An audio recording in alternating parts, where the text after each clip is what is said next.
নিজের বিবেক দিয়ে সিদ্ধান্ত নিতে পারে না যে এটি ভালো না মন্দ। তাই আল্লাহ পাক রব্বুল আলামিন রাসূল প্রেরণ করেছেন, কোরআনে কারীম নাযিল করেছেন, রাসূলুল্লাহ সাল্লাল্লাহু আলাইহি ওয়াসাল্লামের হাদিস আমাদের মাঝে রয়েছে। দুটিকে আঁকড়ে ধরলে আমরা কখনো গোমরাহ হব না, তা বলেছেন নবী করিম সাল্লাল্লাহু আলাইহি ওয়াসাল্লাম। তো আল্লাহ পাক রব্বুল আলামিন বলছেন ওয়ামিলুস সালেহ, ভালো কাজ তো করবে। আল্লাহ বললেন না যে ঈমান এবং তারপরে ভালো কাজগুলি করো। তার সবচেয়ে ভালো কাজ কি? আল্লাহ বলছেন ওয়াকামুস সালাহ, নামাজ কায়েম করতে হবে। এর দ্বারা বোঝা যায় যে সলিহাত নেক কাজ, ভালো কাজ তো বহু রয়েছে, কিন্তু সবচেয়ে ভালো কাজ হচ্ছে ওয়াকামুস সালাত, নামাজ কায়েম করা। ওয়াকামুস সালাত, তারপরে ওয়াআতাউজ যাকাত, যাকাত প্রদান করা। এজন্য আল্লাহ পাক রব্বুল বহু জায়গায় কোরআনে কারিমে নামাজের সাথে যাকাতের কথা উল্লেখ করেছেন। এবং ইসলামের যে 5টি খুঁটি রয়েছে, স্তম্ভ রয়েছে, নামাজের পরে স্থান হচ্ছে যাকাতের। আমাদের দেশের মানুষরা নামাজের পর নামাজ, রোজা, হজ, যাকাত বলে, যাকাতটাকে শেষখানে বলে। এই যে তরতিবটা বলার আছে আমাদের দেশে ভুল তরতিব, ভুল নয়, বলে না এইভাবে যেভাবে আমি বললাম, হ্যাঁ, কলেমা, নামাজ, রোজা, হজ, যাকাত, ভুল। নবী কারীম সাল্লাল্লাহু আলাইহি ওয়াসাল্লাম এইভাবে কোনো হাদিসে বলেননি। নবী সাল্লাল্লাহু আলাইহি ওয়াসাল্লাম বলেছেন বুনিয়াল ইসলামু আলা খামসিন, শাহাদাতে আল্লা ইলাহা ইল্লাল্লাহ ওয়া আন্না মুহাম্মাদুর রাসূলুল্লাহ ওয়া ইকামিস সালাত ওয়া ইতাইজ যাকাত।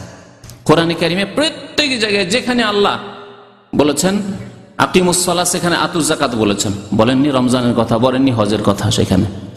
জি, তো আল্লাহ বলছেন নামাজের পরে যাকাত প্রদান করবে। লাহুম আজরুহুম, কি পাবে তাহলে নামাজ পড়লে? তাদের জন্য তাদের প্রতিদান রয়েছে, পুরস্কার রয়েছে। ইনদা রাব্বিহিম, কে পুরস্কার দেবে? পুরস্কার কে দেবে? চিন্তা করুন, আপনি যদি কোম্পানিতে চাকরি করেন, আপনারা বুঝেন কোম্পানির অবস্থা। কোম্পানিতে যে পদগুলি রয়েছে, বিভিন্ন পদ রয়েছে, ছোট পদ, মেজ পদ, সেজ পদ, বিভিন্ন রকমের পদ রয়েছে, তাই না? যদি আপনাকে পুরস্কার দিতে চায় যে হ্যাঁ আমাদের এখন বেস্ট ওয়ার্কার চয়েস করা হয়েছে এবং এই পুরস্কার দিবে ফোরম্যান, তাহলে আপনি বুঝতে পারেন ফোরম্যানের পুরস্কার আর কত কি হবে, হবে 10-20 টাকার কিছু হবে। যদি তার উপর সুপারভাইজার হয়, মুশরিফ হয়, আর একটু বেশি হইতে পারে। যদি কোন ম্যানেজার হয়, আপনার ডিপার্টমেন্ট ম্যানেজার হয়, হ্যাঁ একটু বড় পুরস্কার হইতে পারে। আর যদি একবারে জিএম হয়, জেনারেল ম্যানেজার, মুদির আম, যে একবারে সমস্ত কোম্পানির সবকিছুর মালিক, যে জেনারেল ম্যানেজারের পক্ষ থেকে, প্রেসিডেন্টের পক্ষ থেকে বিশাল কোম্পানি, আর তার প্রেসিডেন্ট স্বয়ং এসে পুরস্কার দিবে, তাহলে বলে বাপরে, প্রেসিডেন্ট পুরস্কার দিলে 10, 20, 50 রিয়ালের পুরস্কার দিতে আসবে নাকি? বিরাট কিছু পুরস্কার দিবে তাহলে। অথচ সে মানুষ হতে পারে আপনার চাইতে পাপী, গুনাহগার, আপনার চাইতে জালেম, কিন্তু সে দুনিয়ার স্বার্থে বেস্ট ওয়ার্কারকে পুরস্কার দিলে আরো কাজে উৎসাহিত হবে লেবাররা, ওয়ার্কাররা, আর কাজ আমার বাড়বে, প্রোডাকশন বাড়বে। সেই জন্য যদি আল্লাহ পাক রব্বুল আলামিনের পক্ষ থেকে পুরস্কার হয়, যিনি রব্বুল আলামিন, বিশ্বজাহানের মালিক, যিনি জিনের মালিক, ইনসানের মালিক, সমস্ত মাখলুকাতের সৃষ্টি জগতের মালিক, তিনি যদি বলেন আমার পক্ষ থেকে পুরস্কার রয়েছে, যারা নামাজ কায়েম করবে, যারা যাকাত দেবে, তাদের জন্য লাহুম আজরুহুম ইনদা রাব্বিহিম, রবের নিকট পুরস্কার রয়েছে। আল্লাহু আকবার। আর কি? ওয়ালা খাউফুন আলাইহিম ওয়ালা হুম ইয়াহজানুন, তাদের না কোনো ভয় আছে আর না তারা দুশ্চিন্তায় ভুগবে, কোনো চিন্তা নেই, ভয় নেই, কোনো চিন্তা নেই।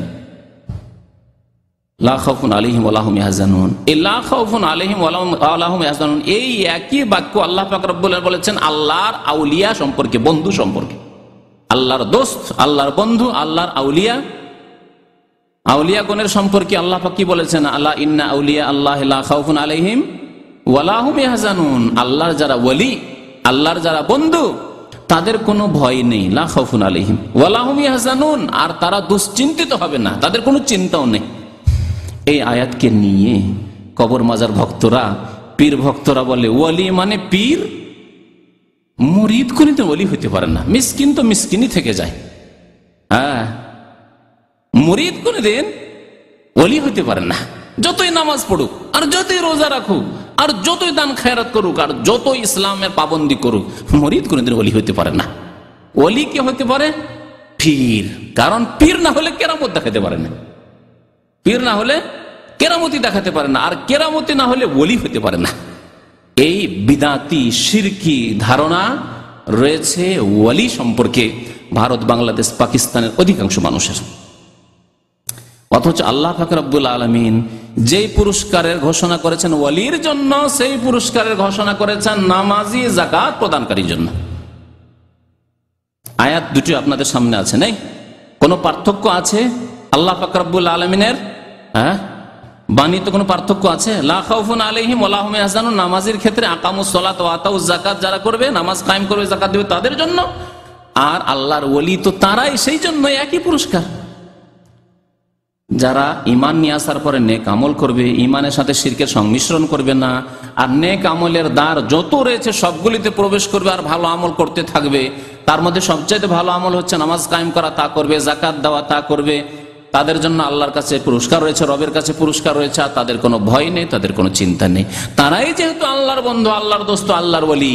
প্রত্যেক নেক বান্দা আল্লাহর ওলি হতে পারে, সে সাধারণ মানুষ হোক, মিসকিন গরিব হোক, আর যে কেউ হোক না কেন, আলেম হোক আর জাহেল হোক, আল্লাহর সাথে যদি সম্পর্ক মজবুত থাকে তাহলে সেই আল্লাহর ওলি হতে পারে। এটি হচ্ছে ইসলাম, এই হচ্ছে দ্বীন ইসলাম।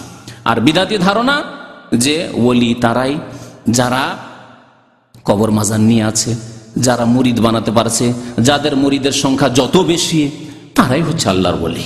অথচ তার শিরকে ডুবে আছে, বিদাতে ডুবে আছে, তারা আল্লাহ এবং রসুলের কত যে নাফরমানি করছে, কত যে নাজায়েজ কাজ করছে, এবং কত শিরক বিদাতের পথ দেখাচ্ছে, তারাই শিরক বিদাতের পথগুলি খুলেছে। নাহলে কবর মাজার পূজার পথ খুলতো না যদি এই পীর মুরিদির ব্যবসা ভারত উপমহাদেশে না আসতো। তাসাউফ যদি না আসতো, পীর মুরিদি না আসতো, তাহলে কোনো কবরের পূজা শুরু হতো না। এই সুফিবাদের ফলাফল হচ্ছে কবর পূজা, মাজার পূজা।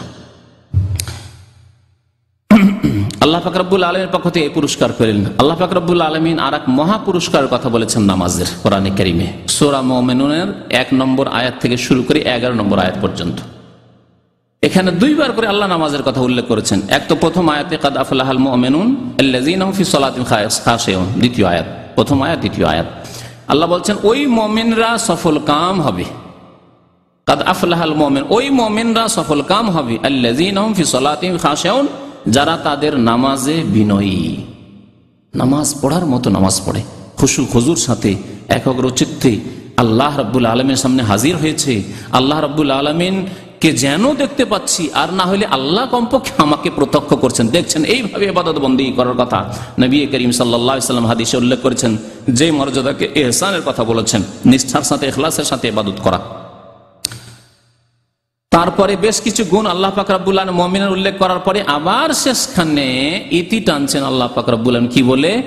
ওয়াল্লাযীনা হুম আলা সালাওয়াতিহিম ইউহাফিজুন, আর ওই মুমিনরাই সফল কাম হবে যারা নামাজের হেফাজত করে থাকে। যারা নামাজের কি করে?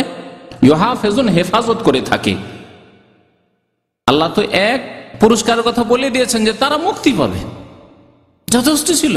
আল্লাহ পাক রব্বুল আলামিন মানুষকে উৎসাহিত করার জন্য যে দেখো কেমন সফল কাম হবে, শোনো, উলাইকা হুমুল ওয়ারিসুন আল্লাযীনা ইয়ারিসুনাল ফিরদাউসা হুম ফিহা খালিদুন, এরাই তো ওয়ারিস হবে, এরাই তো উত্তরাধিকারী হবে।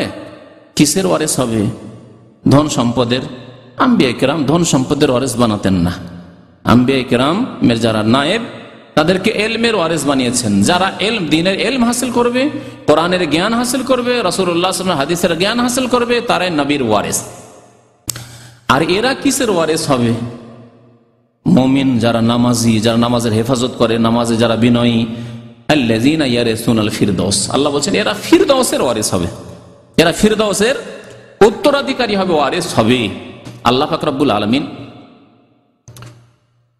এই আয়াতের তাফসীরে রয়েছে যে আল্লাহ পাক রব্বুল আলামিন প্রত্যেক মানুষের জন্য জান্নাতে একটি করে স্থান তৈরি করেছেন। প্রত্যেক মানুষের জন্য, সে মুসলিম হোক অমুসলিম, সবার জন্য জান্নাতে স্থান আছে। সবাই যদি আল্লাহর ইবাদত বন্দেগী করে, সারা বিশ্বের মানুষ মুসলিম হয়ে যায়, মুমিন হয়ে যায়, আর সবাই যদি আল্লাহর ইবাদত বন্দেগী, সবার জায়গায় জান্নাতে আছে, আল্লাহ তৈরি করেছেন। এই জন্য কবরে যখন চলে যাবে তো গুনাহগারকে দেখানো হবে, জান্নাতের স্থান দেখানো হবে আর জাহান্নাম দেখানো হবে, আর বলে হাযা মাকআদুক, হাযা মাকআদুক, এই তোমার স্থান ছিল, তুমি যদি ঈমান নিয়ে আসতে আর নামাজ পড়তে, যদি সৎ আমল করতে। কিন্তু আল্লাহ পাক রব্বুল আলামিন তোমার স্থান বদলিয়ে দিয়েছেন, কারণ তুমি ঈমান নিয়ে আসনি, নামাজ কায়েম করনি, জাহান্নামে তোমার স্থান তৈরি করে দিয়েছেন। তাহলে স্থান ছিল, ওর স্থানটা তো খালি থেকে গেল, ঠিক না? এইভাবে বহু কাফের রয়েছে আজকে পৃথিবীতে, কাফের সংখ্যা বেশি, বেনামাজের সংখ্যা বেশি, পাপিষ্ঠর সংখ্যা বেশি, গুনাহগারের সংখ্যা বেশি, তাহলে এরা জান্নাত থেকে যে মাহরুম বঞ্চিত হবে তাদের জায়গাগুলি তো খালি থাকবে। আর মুমিন সৎকর্মশীল তারা জান্নাতে যাবে, আর জান্নাতের নিজের জায়গা পেয়েও আবার ওই জায়গাগুলির তারা ওয়ারিস হবে, উত্তরাধিকারী হবে। কাফের চলে গেছে, বেনামাজি চলে গেছে জাহান্নামে, যে মুশরিক চলে গেছে জাহান্নামে, বিদাতি চলে গেছে জাহান্নামে, এদের জায়গাগুলির ওয়ারিস কারা হবে? আল্লাযীনা ইয়ারিসুনাল ফিরদাউস হুম ফিহা খালিদুন। যারা নামাজের হেফাজত করেছে, নামাজে খুশু করেছে, নামাজে বিনয় হয়েছে, তারা জান্নাতুল ফিরদাউসের ওয়ারিস হবে এবং হুম ফিহা খালিদুন, সেখানে চিরকাল অবস্থান করবে, চিরকাল থাকবে। আল্লাহ, যদি জানি না আমরা ক বছর বাঁচবো বলতে পারেন? ক বছর বাঁচবো কেউ বলতে পারবেন না। এই বছরটা যাবে কি যাবে না, এই বছর তো দূরের কথা, রমজান পাবো কি পাবো না, আপনি পাবেন কি পাবেন না, কেউ বলতে পারেন না। আমাদের এক ভাই এখানে আছেন, মাঝে মাঝে আসেন না, এখানে বক্তব্য আসেন। ওর ভাই, তার ভাইকে আমি চিনি, এখানে আল রাশেদ কোম্পানিতে চাকরি করে, আমাদের অনেক ভাইরাই জানেন, নামাজি মানুষ। তো রাত্রে শুয়েছে, সুস্থ মানুষ, রাত 2টার সময় হার্ট অ্যাটাক করে সেই রাতে মারা গেছে। গত সপ্তাহের কথা। তাহলে যে অবস্থাটি হয়েছে ওই ভাইয়ের, আল্লাহ তাকে জান্নাত নসিব করে, তার গুনাহ খাতা মাফ করে, সে অবস্থা আমার হতে পারে না? আপনাদের প্রত্যেকের হতে পারে না? অবশ্যই হতে পারে। যে আপনি রাত্রে আজকে বক্তব্য শুনলেন, বক্তব্য করলাম, গিয়ে শুইলাম, আর ফজর হলো না, আমাদের হতে পারে না? তারপরেও যদি এখনই সুসংবাদ দিয়ে দেওয়া হয় কাউকে, একটা উদাহরণ দিচ্ছি, যে তোমাকে সৌদি ন্যাশনালিটি দেওয়া হবে, কারণ এই ন্যাশনালিটিকে আমরা গুরুত্বের নজরে দেখছি। আরে মক্কায় থাকতে পাবো রে, মদিনায় থাকতে পাবো, মক্কা মদিনার দেশের নাগরিক, স্বাভাবিক কথা। যদি আমরা ধর্মীয় চেতনা নিয়েও যদি দেখি, ধর্মীয় দৃষ্টি নিয়েও দেখি, তবুও আমাদের জন্য একটা দুনিয়ার ভালো নিয়ামত একটা। আর যারা দুনিয়ার দৃষ্টিভঙ্গি নিয়ে দেখছি, সেই ক্ষেত্রেও কম নয়। আর সেই ক্ষেত্রে যদি ওই দেশগুলির কথা বলি, যে দেশের ন্যাশনালিটি নেওয়ার জন্য মানুষ কত রকমের যে রাস্তা অবলম্বন করছে, ওই দেশের মহিলাদেরকে বিয়ে করছে, আর 2 নম্বরই বিয়ে করছে, এক মহিলাকে 10 জন 20 জন 50 জন কন্ট্রাক্টর বিয়ে করে রাখছে, আর মহিলা গিয়ে কেস করছে আদালতে, যায় আমার স্বামী, সুতরাং একে আমাকে নাগরিকত্ব দিতেই হবে, একে আমার স্বামীকে নাগরিকত্ব যেমন দেওয়া হয়ে গেল, আপনাকে স্পর্শ করতে দেবে না, শুধু টেলিফোনে, হ্যাঁ তোমাকে ন্যাশনালিটি দেওয়াই দিচ্ছি, আপনি তার স্বামী। আর তারপরে নাগরিকত্ব যেমন দেওয়া হলো, তখন ওকে খালাস, ন্যাশনালিটি পেয়ে গেছে, হয়ে গেল। তো এই সব নাগরিকত্ব পাওয়ার জন্য অথচ কদিন বাঁচবেন জানেন না। কত খুশি আপনি এই সুসংবাদ যদি পেয়ে যান যে এই দেশের নাগরিকত্ব আমি পেয়ে যাব, আমাকে একবার নিশ্চিতভাবে মালিকের পক্ষ থেকে বলে দেওয়া হয়েছে, খুশির শেষ নাই, তাই না? যে চিরকাল থাকতে পাবো, কন্ট্রাক্টে আছি, একামা আছি, এখনই যদি মালিকের সাথে একটু এদিক সেদিক হয়, পাট করে এক্সিট লাগিয়ে দিয়ে কখন যে এয়ারপোর্টে পৌঁছে দিবে, বলবে যে চলো একটু কাজ আছে, 91 একটু কাজ আছে, 91 করে দিল, এয়ারপোর্টে একটু কাজ আছে, একটা লোক আসছে, ওকে নিতে যাচ্ছি কি আপনাকে দিতে যাচ্ছে, এরকম বহু ঘটনাই ঘটছে। তো কথা হচ্ছে যে আপনি যদি নাগরিকত্ব সুসংবাদ পেয়ে যান, তো কি বুঝতে পারছেন যে আমি কমপক্ষে এখানে থাকতে পারবো, স্থায়ীভাবে থাকতে পারবো, যে কদিন বেঁচে আছে স্থায়ীভাবে থাকতে পারবো, এর জন্য কত খুশি। তাহলে জান্নাত সম্পর্কে আল্লাহ পাক রব্বুল আলামিন বলছেন হুম ফিহা খালিদুন, শুনে তো এত খুশি হইলেন না? তো হচ্ছে কি আমরা মুসলমান এরকম খুশি যে আখিরাত তো চিরকালের স্থান, চিরকালের ঘর, সেখানে 2টি স্থান আছে, জান্নাত না হয় জাহান্নাম। আর যারা নামাজি, আল্লাহু আকবার, তারা যারা নামাজের হেফাজত করেছে, নামাজে যারা বিনয়ী সুন্দর করে নামাজ পড়েছে, তারা জান্নাতুল ফিরদাউস থাকবে, আর হুম ফিহা খালিদুন, সেখানে চিরকাল অবস্থান করবে। আমরা তো খুশি হই না? আমাদের কেমন খুশি হওয়া উচিত। এক্ষুনি যদি কার্ডটা এনে, ন্যাশনালিটি কার্ড এনে পকেটে দিয়ে দেয়, তো কত খুশি। আর আল্লাহ পাক রব্বুল আলামিন খবর দিচ্ছেন, ওমান আসদাকু মিনাল্লাহি হাদিসা, আল্লাহ কোরআনে বলছেন যে আল্লাহর চাইতে সত্য কথা আর কার হতে পারে। আল্লাহ বলছেন চিরকাল সেখানে থাকবে, জান্নাতে, জান্নাতুল ফিরদাউস। নামাজের ফজিলতের কথা বলছিলাম, এই আয়াতগুলি বলতে বলতে অর্ধেক সময়ের বেশি শেষ। নবী করিম সাল্লাল্লাহু আলাইহি সাল্লাম বহু হাদিসে নামাজের ফজিলতের কথা বলেছেন। একটি হাদিস জানা আছে, শুধু বলেছি আগে স্মরণ করার জন্য, হয়তো অনেক ভাইরই জানা আছে। নবী করিম সাল্লাল্লাহু আলাইহি ওয়াসাল্লাম 5 ওয়াক্ত নামাজকে উদাহরণ দিয়েছেন বা উপমা দিয়েছেন কিসের সাথে?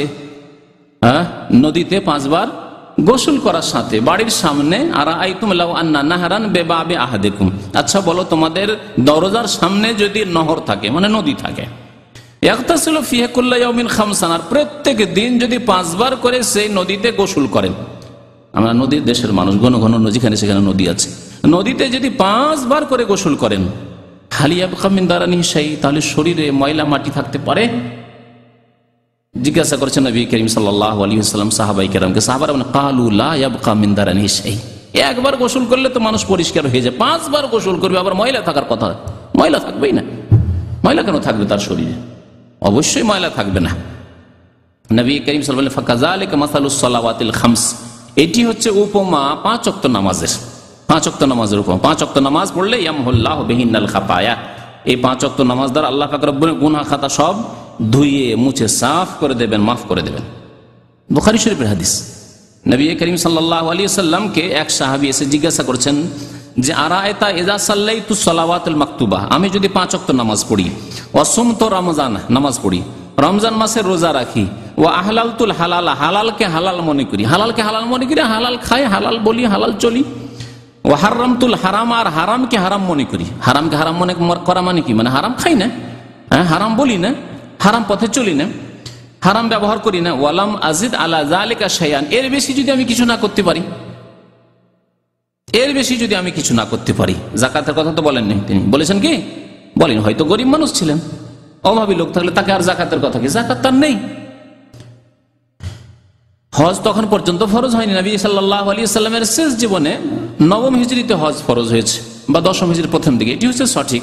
তাহলে এই সাহাবী যখন জিজ্ঞাসা করলেন আর বললেন যে আমি এই 4টি কথা বললেন, আমি যদি কি করি, 5 ওয়াক্ত নামাজ পড়ি, আর রমজান মাসের রোজা রাখি, যেহেতু রমজান মাসের রোজা দ্বিতীয় হিজরিতে ফরজ হয়ে গেছিল, আর গরিব মানুষ, আমি হালালকে হালাল মনে করি, হারামকে হারাম মনে করি, আর এর বেশি যদি আমি কিছু না করতে পারি, আর বেশি নাকি করতে পারলাম, তাহাজ্জুদও পড়তে পারলাম না, ইশরাক চাষও করতে পারলাম না, আর নফল ইবাদত বন্দেগী বেশি করতে পারলাম না, আর জনসেবামূলক কিছু কাজও করতে পারলাম না, বেশি দিনের খেদমতও করতে পারলাম না, এতটুকু করতে পারলাম, আদখুলুল জান্নাহ, আমি জান্নাতে যেতে পারবো কি? জান্নাতে দাখিল হতে পারবো কি? কালা নাম, নবী করিম সাল্লাল্লাহু আলাইহি ওয়াসাল্লাম, হ্যাঁ অবশ্যই। নামাজ পড়ো, রোজা রাখো, আর হালালকে হালাল মনে করো, মানে হালাল খাবেন, হালাল পড়বেন, হালাল চলবেন। হারাম তাহলে আপনি ব্যবহার করছেন না, হারাম বলছেন না, তাহলে বহু পাপ থেকে আপনি বেঁচে আছেন, তাই না? বরং সমস্ত পাপ থেকে, আপনি হারামকে হারাম মনে করছেন মানে সমস্ত গুনাহ থেকে বেঁচে আছেন, গুনাহ থেকে বেঁচে আছেন, আর হালালকে হালাল মনে করছেন, হালাল পথে চলছেন, নামাজ পড়ছেন, রোজা রাখছেন রমজান মাসে। নবী সাল্লাল্লাহু আলাইহি ওয়াসাল্লাম কি বললেন? নাম, হ্যাঁ জান্নাতে তুমি যেতে পারবে। ওই সাহাবী বলেন, ওয়াল্লাহি, আল্লাহর কসম করে বলছি, লা আজিদু আলা যালিকা শাইআন, তাহলে আমি আর বেশি আর করব না, যথেষ্ট। বেদুইন মানুষ তো, যখন জান্নাতে এই দিয়ে যেতে পারবো যথেষ্ট আমার জন্য, আমি গরিব মানুষ, বা যথেষ্ট। গরিব মানুষকে বলবেন তুমি দান করিও, কোত্থেকে দান করেছে? নিজেই খেতে পাই না। আবু হুরায়রা রাদিয়াল্লাহু তাআলা আরেকটি হাদিস বর্ণনা করেছেন, মুসলিম শরীফের হাদিস, বলছেন আস-সালাওয়াতুল খামসু ওয়াল জুমআতু ইলাল জুমআহ ওয়া রমাদানু ইলা রমাদান মুকাফফিরাতুন লিমা বাইনাহুন্না ইযা ইজতুনিবাল কাবায়ের। 5 ওয়াক্ত নামাজ যারা পড়বে, জুমার নামাজ পড়বে, আর রমজান মাসে রোজা রাখবে, তাদের সব গুনাহগুলি মাফ হয়ে যাবে। এর মাঝে যেই গুনাহগুলি হবে সব মাফ হয়ে, জোহর থেকে আসরের মাঝখানে যে গুনাহ হইলো মাফ হয়ে গেল, আসর থেকে মাগরিবের মাঝে গুনাহ হইলো মাফ হয়ে গেল, জি, মাগরিব থেকে ঈশা, ঈশা থেকে ফজর, ফজর থেকে জোহর, এই যে গুনাহগুলি মাফ হলো, সব মাফ হয়ে গেল। নামাজ পড়লেন মাফ হয়ে গেল, এক জুমা থেকে আরেক জুমা গুনাহ মাফ হয়ে গেল।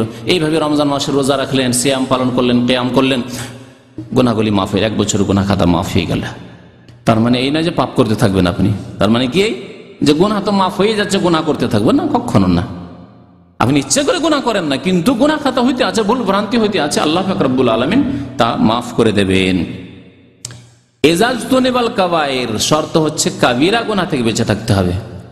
না আপনি চুরি করবেন, না বেঈমানি করবেন, না ডাকাতি করবেন, না জুয়া খেলবেন, জেনা ব্যভিচার করবেন, কাউকে খুন করবেন, ইত্যাদি যত কাবিরা গুনাহ আছে, কাবিরা থেকে আপনি বেঁচে থাকবেন। এইরকমই সবচেয়ে বড় কাবিরা হচ্ছে শিরক, শিরক থেকে বেঁচে থাকবেন।